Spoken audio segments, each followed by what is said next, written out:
अब मैं बात करूँगी गाइडेंस और कोचिंग की, क्योंकि बहुत सारे लोग पूछ रहे हैं कौन सी ज्वाइन की और कौन सी नहीं ज्वाइन की। तो मैं बिल्कुल ऑनेस्टली आपको बता दूँ, 2019 में जब नौकरी छोड़ी और प्रीलिम्स ना निकल पाने का जो एक्सपीरियंस था पहली बार का, उसने मुझे थोड़ा सा कहीं ना कहीं प्रेशराइज़ किया कि अब नौकरी भी छोड़ दी है तो कहीं कोई कमी ना रह जाए, रूटीन चाहिए। इसलिए मैंने फ़ैसला लिया कि घर से थोड़ा सा दूर एक ऐसे एम्बियंस में जहाँ इसका माहौल हो, क्योंकि घर में कोई सिविल सर्विसेज में नहीं था, मेरे फ्रेंड्स में भी कोई ऐसा नहीं था जो मुझे गाइड कर पाता। तो मैंने दिल्ली जाने का डिसीजन लिया। मैंने वहाँ पर जा कर के I don't know the platform is okay but I will use the name of the coaching. मैंने वाजीराम एंड रवि में क्लासरूम प्रोग्राम लिया। अगस्त से मैंने शुरू की थी अपनी कोचिंग। और देखिए अब मुझे नहीं मालूम कि वो कितना रेलेवेंट है, क्योंकि जितनी मुझे इन्फॉर्मेशन है टीचर्स काफ़ी कुछ छोड़ करके कहीं और जा चुके हैं। तो अब आप अपना डिसीजन अपने हिसाब से लीजिए। और एक बात और कहूँगी, यदि आप दिल्ली में नहीं रहते हैं तो आप ऑनलाइन कोचिंग ले लीजिए। यदि आपके पास संसाधन हो तो आप ऑनलाइन कोचिंग लें। यदि संसाधनों की कमी है तो यूट्यूब पर बहुत सारे फ्री प्लेटफॉर्म्स भी हैं जिनका मैं आगे मेंशन करूँगी, जिनको मैंने बहुत ज़्यादा यूज़ किया है। और ये एक है, क्या है, दिल्ली में आपका टाइम काफ़ी वेस्ट होता है आने जाने में, चीज़ों को अरेंज करने में। तो मैं यही सजेस्ट करूँगी, हो सके तो ऑनलाइन प्लेटफॉर्म्स यूज़ कर लीजिए। और ऑनलाइन कोचिंग्स भी अब तो कोविड के बाद सब आ चुकी हैं। तो ये हुई क्लासरूम प्रोग्राम।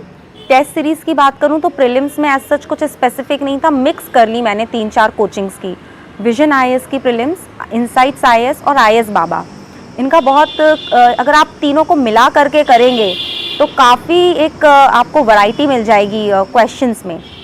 तो आप इनको रेफ़र कर लीजिए और अवेलेबल हो जाती हैं। फ्रेंड्स के साथ शेयर भी कर सकते हैं कि कोई सी ले ले, कोई सी ले लो, मिक्स एंड मैच कर लीजिए। मैंने फुल लेंथ मॉक्स ही लगाए। स्टार्टिंग में मैं टॉपिक वाइज करती थी, मगर उसमें ये होता है कि आप क्योंकि अभी तुरंत पढ़ा और आपने तुरंत टॉपिक कर लिया, उसका कोई यूज़ नहीं है। और मैं प्रीलिम्स के पॉइंट ऑफ व्यू से जब प्रीलिम्स में डिस्कस करूँगी तब बताऊँगी कि पहले क्या करना है। तो कोचिंग के लिहाज से मैंने आपको ये 3 टेस्ट सीरीज़ बता दी हैं। मेंस के लिए मैंने 2 टेस्ट सीरीज़ ली थी। जीएस के लिए विजन आईएएस, और उनका 16 टेस्ट का एक पूरा पैकेज था। मैंने अक्टूबर में प्रीलिम्स के रिज़ल्ट के बाद ली थी ये टेस्ट सीरीज़, क्योंकि थोड़ा सा लग रहा था कि एक बार हो जाए फिर लेंगे। और उसके अलावा मैंने सोशियोलॉजी, मेरा ऑप्शनल सोशियोलॉजी था। सोशियोलॉजी की स्ट्रैटेजी में एक अलग वीडियो मैं बताऊंगी आपको। टेस्ट सीरीज़ की बात करें तो ट्रायम्फ आईएएस, विकास रंजन सर की जो टेस्ट सीरीज़ है मैंने वो दी थी। इन दोनों टेस्ट सीरीज़ के अलावा मैंने मेंस में आईएएस बाबा की टीएलपी सीरीज़ है, वो फ्री ऑफ कॉस्ट एक प्लेटफॉर्म है, उसका बहुत यूज़ किया था। ये 3 चीज़ें की। एसए के लिए मैंने कोई टेस्ट सीरीज़ नहीं ली, क्योंकि तब तक टाइम नहीं बचा था और मुझे ज़रूरत महसूस नहीं हुई।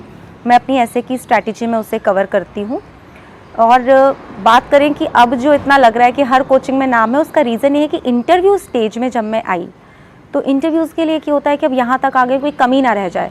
तो मैंने बहुत सारे कोचिंग्स में एनरोल कर लिया मॉक इंटरव्यू प्रोग्राम्स के लिए, और मैंने दिए भी बहुत सारे, क्योंकि पहले जून में इंटरव्यू होना था मेरा, फिर वो सीधे सितंबर में शिफ्ट हो गया, तो टाइम लंबा था। तो मुझे लगा कि प्रैक्टिस बनी रहे, तो हर महीने में 2-3 ऐसे देते रहें। घर से देती थी, काफ़ी सारे ऑनलाइन ही दिए हैं। सिर्फ दिल्ली मैंने अप्रैल में फर्स्ट वीक में जाकर के ऑफलाइन दिया, और वहाँ केएसजी, राव और वाजीराव, ज़्यादातर ये प्लेटफॉर्म्स फ्री हैं इंटरव्यू स्टेज पे, तो आप इनका बिल्कुल भरपूर यूज़ करिए। और कोचिंग का बस यही है, तो अगर आप कहें कि लग करके, तो वाजीराम एंड रवि में classroom, vision IAS, Triumph IAS, और इनमें टेस्ट सीरीज़ की पेड जो कोर्स है वो, और बाकी फ्री प्लेटफॉर्म्स में मेंशन करती रहूँगी। अब स्टार्ट करते हैं प्रिपरेशन की पूरी स्ट्रैटेजी।